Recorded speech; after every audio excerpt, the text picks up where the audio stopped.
Let me tell you about the difficulties and drama you may encounter when you're making hybrids from Russian honeybees, even Foley's Russian honeybees, because that's what I had.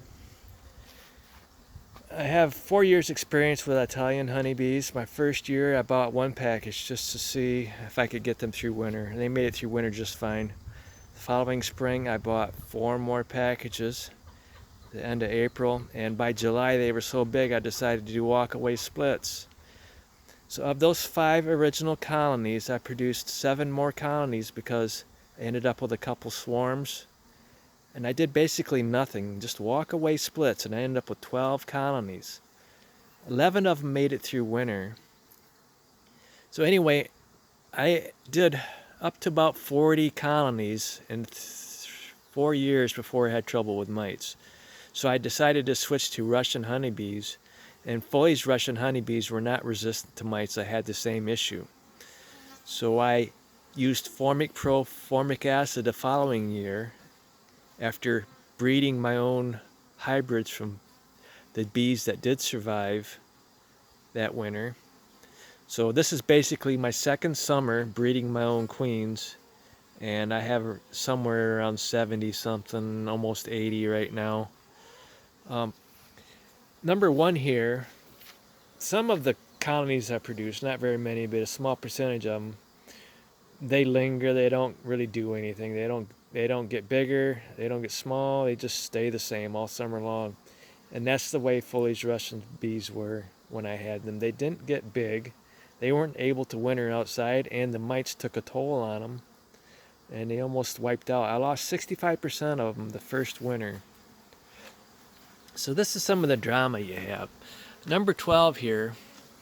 Last year I was under the impression, had the attitude, if you have a mating nuke, leave it alone. Check it in 28 days. I checked this one, happened to check it a few days early, and the colony was balling the queen. So I immediately grabbed that queen out before she was killed or harmed, and I put her in a colony that failed to produce a laying queen. And she took right off, started laying. And this year, if you see my video moving honeybees, parts 1, 2, and 3, I had trouble keeping colony strength in some of these hives because they got moved. And 12 ended up getting small, but she made a full recovery and she'll be able to winter outside. Now 18 here was one of my largest colonies. What has happened, they had a Foley queen last year. The Formic Pro formic acid probably killed the queen. You really don't know for sure. But anyway, they produced a new queen in October, and she probably didn't get mated all that well. This is another reason why you shouldn't buy queens from people, because they can lay like crazy for a few months, and all of a sudden that's all they have. She probably didn't get mated well because I had done hive inspections a week ago, and this was at the end of the day. I checked the hive. Queen was in there. She was doing just fine. She was big, like normal. And I didn't do any more checking with the hive because it's at the end of the day. I should have gone through the hive completely because apparently there were queen cells in there that I missed. Because a couple days later, because of this concrete here, I walk through here every day. I saw the queen laying on the concrete here.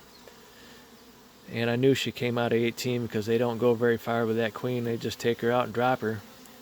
And sure enough, there was a virgin queen in there. And that virgin queen had destroyed all the queen cells. And the virgin queen wasn't really all that great. She is a medium-sized queen. She's not really all that big. So I didn't have the opportunity then to make mating nukes with all the queen cells in there like I normally like to do. But today I was walking by, and underneath the number 18 there I saw some bees balling another bee, and I knew that was a queen, so I immediately grabbed a container, scooped her up, and I saved her, and I put her in the cage. And then I checked the hive, and there were some more queen cells. What they did was they killed the original queen, but within 2 days after killing the original queen, after she had laid eggs, they decided they didn't like their virgin queen because she wasn't all that top quality like they'd like. So they decided to ball her, and they started making new queen cells. So I made some nukes with those queen cells, and a few days ago I did find, when I found that virgin queen in the hive, I did find one open queen cell, so I made a mating nuke then. So there's a lot of drama when breeding queens. There seems to be more drama with Russian bees than with Italians. I didn't have all these issues with Italians like I have now. I've had a couple instances this summer. Here's one right here where I had a hive 85 and 84 side by side. The virgin queen came out, and one of, it was either 84 or 85, had a new laying queen. She was laying great. I had just checked her a few hours previous to that.